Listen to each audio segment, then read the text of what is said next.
Sponsored by Audible. Go to audible.com/cow or text the word cow to 500-500 to get a free audiobook today. Jordan's messages. I pulled up to Josh's house, this is where we film. I said, Josh, did you get some great messages? He told me, and I quote, every message in this episode is very different. Now, I hope that means different from me. Each one is different from each other, Josh? Yes. Very different from each other? That's what I meant. I guess that's the only thing that could have meant. I don't know why I was confused. It's like I just like nine something. So let's get to the messages. Hey Jordan, a week or two ago was high school retreat at my school. I didn't know that was a thing. I thought that was like a youth group thing. Cover your mouth, kids, when you sneeze. That was messed up. At night, we had a campfire, and it was really cold. Oh. I was talking to one of my friends, and she said she was cold. So I asked if a hug would warm her up. I have these preconceived notions of this person now, reminding me of people I knew that growing up that just really rubbed me the wrong way. They hugged you the wrong way? They really hugged me the wrong way. She said yes, so I started hugging her. Then, like 3 teachers came up and told us to stop. We did, although not immediately. Stop.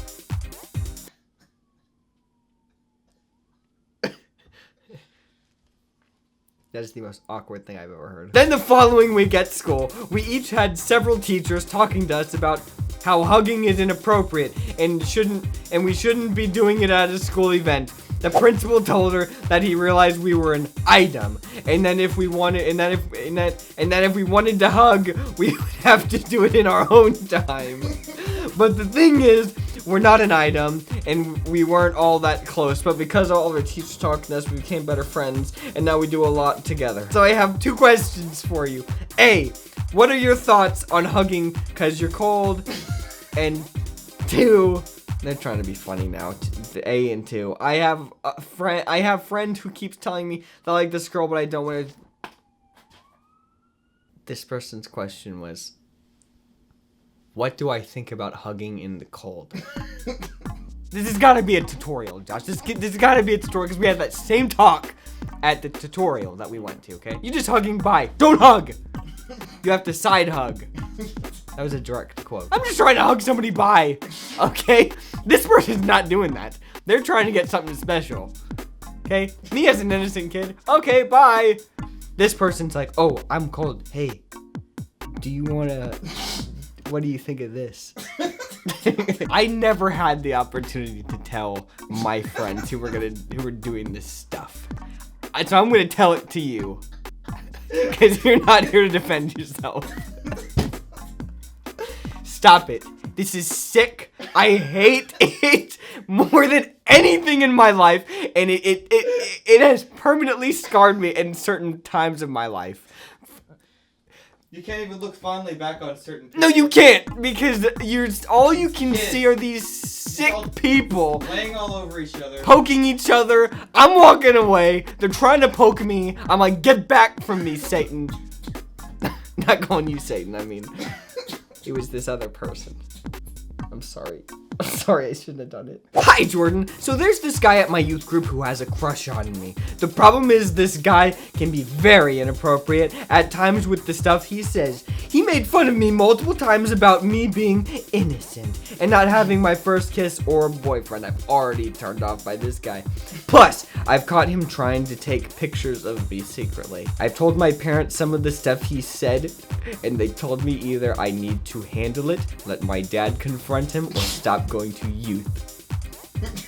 So, I've tried to hint subtly that I'm not interested, but he is not picking up on it. I've even ignored him, but he's still there, just staring at me. He's so creepy. I don't like this guy at all, not even as a friend, but I want to handle this the Christian way and not completely break him. How do I do it? Break this guy. Destroy him.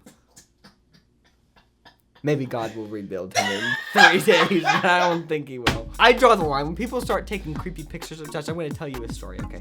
One time, I was at a softball game, okay? I was at a softball game, and I know one of the person's like little cousins or something. So I'm like, oh, they want to go to the playground, all right?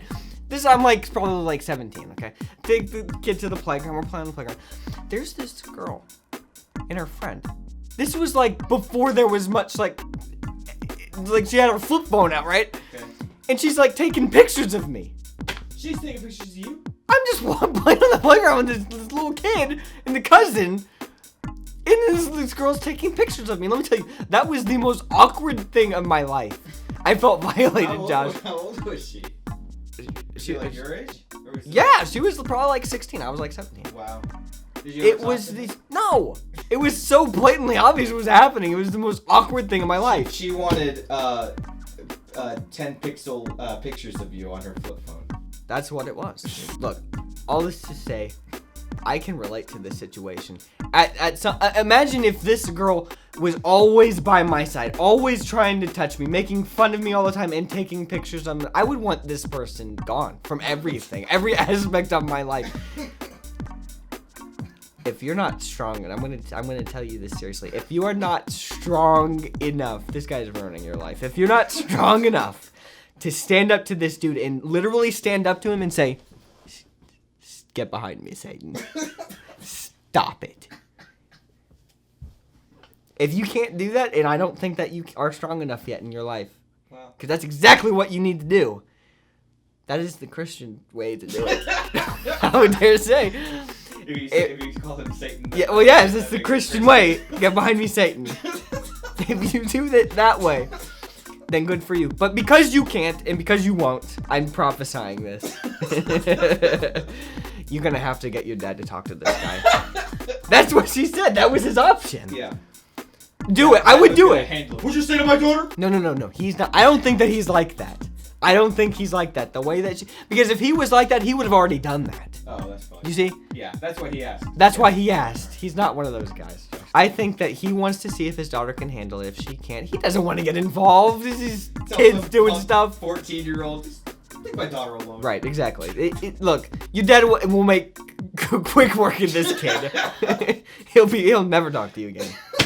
All right, guys, I know you're all sitting here very attentively listening to every word I have to say, but what would it look like if we all listened more? Listening to audiobooks, it motivates us, inspires us, and even brings us closer together. And there's no better place to listen than Audible, because Audible members now get even more. Exclusive audio fitness programs, audiobooks, Audible originals, and even more. Those Audible originals are they're actually pretty sweet. Oh, yeah? Yes. I just finished listening to my first Agatha Christie book ever, Halloween Party. I was pleasantly surprised. I wasn't sure if I was gonna like a mystery book, but Agatha Christie is the most published author outside of the Bible and Shakespeare. So that should say something. Every month, Audible members get 1 credit, good for an audiobook of your choice. Plus 2 Audible originals from an ever-changing selection that you can only get on Audible. You also get access to audio fitness and health workouts created exclusively for Audible. The other nice thing about Audible is that your books are yours to keep. You can go back and re-listen whenever you want to, even if you cancel. And if you did not like your audiobook, you can always exchange it and get another one. No questions asked. You can start a 30-day trial and your first audiobook is free. How, you ask? Go to audible.com/cow or text cow to 500-500. Again, if you want a free audiobook of your choice, go to audible.com/cow or text cow to 500-500. Now, let's get back to the messages. Hello, Jordan. I had a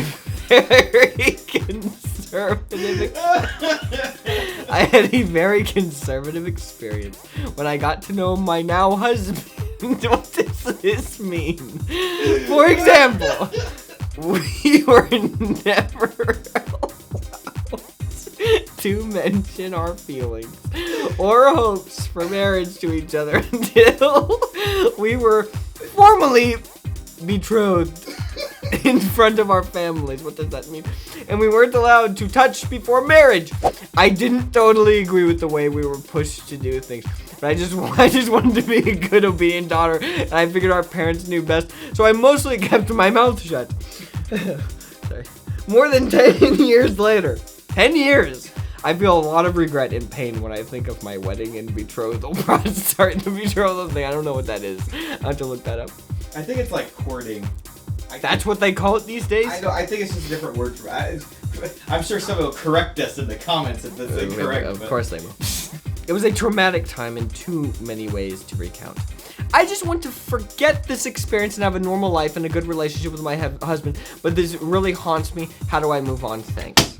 Nobody is putting their names in these. How do you forget this betrothal? You guys can barely talk to each other. You can barely speak to each other without your parents like behind your back, like they're gone. They're back there though. You know they're still there. They're listening to every word. I'm not the one to come to ask how to get stuff behind you because there's crap that I am still not. Look, all right. I don't know. How do you get over something that was so traumatic in your life? Here's the thing. I don't think that we were meant to forget. Whoa, I'm making this up as I go. I'm trying to, all the stuff that's happened to me, I'm trying to help myself. I don't think that you're supposed to forget. I think that you're supposed to learn from the experience, obviously. Josh, obviously. You're supposed to learn from the experience, okay? There might be some pain still. But you have to figure out how to use that new information that is so deeply singed into your brain so that you can somehow make the world a better place. And you can make your world a better place. Now, how do you do that with your particular situation? I have literally no idea because I've never dealt with that. You never had a betrothal. I've never had a betrothal, okay? So I really don't have anything else to say other than that's it.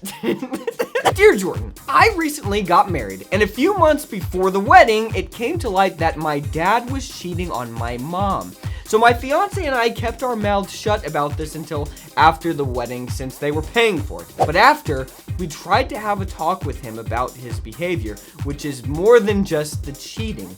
He got angry and kicked us out of the house. Then a couple weeks later, he invited us back, and my mom thinks we should come over because he's been nicer lately. I think this is just part of the abuse cycle and don't want to go back, but I don't want to cut out my father unjustly. My husband doesn't think it's a good idea to associate with him because he says it's bad for my mental health. Look, your husband is probably correct in this situation. Her name is Confused. Dude, this is the most mysterious messages of all time. I've seen this before. I've seen this firsthand. You have a lot of first takes. I haven't told you about it a lot, Josh. All right. I have seen this before in other people's lives. People that I know, that I've seen things, how they interact with their parents who don't treat them well. Okay? This is how it goes. And it is manipulative, and your husband is probably correct. What do I know? This is one message, Josh. I mean, come on, but I'll tell you what I think. I think that this guy obviously has very deep-seated issues in his heart. Okay, he cheated on your mom. God knows what else this guy is, and I don't want to find out. Only Google knows. But all right, let's bring this back. This guy is gonna treat you guys badly. He's gonna immediately grovel back because he feels like he's not in control of you anymore because he lost control of his temper. He realized, oh, that didn't work out for me to control them.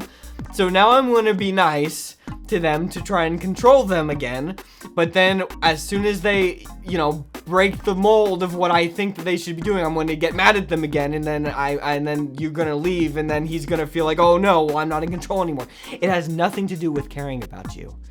It has only to do with his ego. In his world, everything is revolving around him. And he's not thinking about you. He's not thinking about your mom. He's not thinking about your new marriage. He's literally just thinking about, how can I stay in control of this situation? Which we all kind of do in one way or the other, but some people do it. Josh is nodding his head. Some people do it to a scary extreme where it ruins people's lives, like yours. So these kinds of people, what do you do when they're your family? Do you stay away from them? It hurts. Okay? My suggestion, I have no idea. I don't know. I'm not here to give you exactly what to do. I'm here to break it down for you to the bare bones. Okay? You and your husband talk about this, okay? I'm not your husband. After you watch Messages, go now sit down and talk. Yes. All that you've learned on Messages. All that you have learned. Talk to your husband now. I am not your husband. Look, guys, okay? Ow, I just cut my eye with that paper. I literally gave myself a paper cut on my eye, Did you really? Is it bleeding? Right on my, is it right there? No. Are you it's serious? fine. You're fine.